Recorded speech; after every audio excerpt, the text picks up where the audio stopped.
बहुत अरसा पहले की बात है। एक दूर दराज मुल्क नूरस्तान में एक खूबसूरत और ज़हीन शहजादी नूरीन अपने वालिद बादशाह सुलेमान और वालिदा मलका जुबैदा के साथ रहती थी।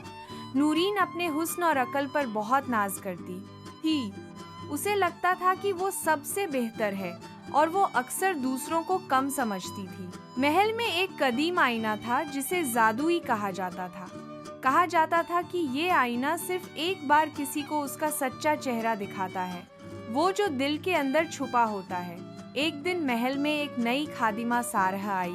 वो सादा, मेहनती और खामोश लड़की थी, मगर नूरीन उस पर बहुत चिल्लाती। एक बार सारह ने हिम्मत करके कहा, शहजादी, हुस्न और अकल बेकार हैं अगर उनमें आजिज़ी न हो। नूरीन ने उसे डांटकर भगा दिया। बादशाह और मलका ये सब देख रहे थे। उन्होंने एक रात नूरीन को जादुई आईने के सामने ले जाया। जैसे ही नूरीन आईने के सामने खड़ी हुई, उसमें एक औरत का अक्स उभरा, मगर वो खूबसूरत नहीं थी। वो घमंडी, तन्हा और नाराज शहजादी थी जो सबसे लड़ रही थी, रो रही थी और अकेली थी। नूरीन हैरान रह गई। वो चीख कर बोली, ये मैं नहीं हूँ।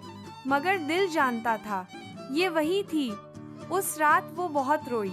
सुबह होते ही उसने सारह से माफी मांगी, फिर बाकी खदिमों से, बच्चों से और सब से।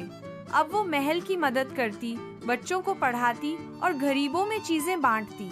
सारह ने मुस्कुरा कर कहा, अब आपका हुस्न दिल से चमकता है शहजादी। कुछ महीनों बाद एक दरवेश महल आया और बोला, तुमने घुरूर को कैसे हराया? नूरीन ने कहा, एक आईने ने मेरा सच दिखाया और एक खामोश लड़की ने मुझे बदल दिया। असल खूबसूरती दिल में होती है। गुरूर इंसान को तन्हा कर देता है, मगर सच्चाई और नरमी उसे अजीज बना देती हैं।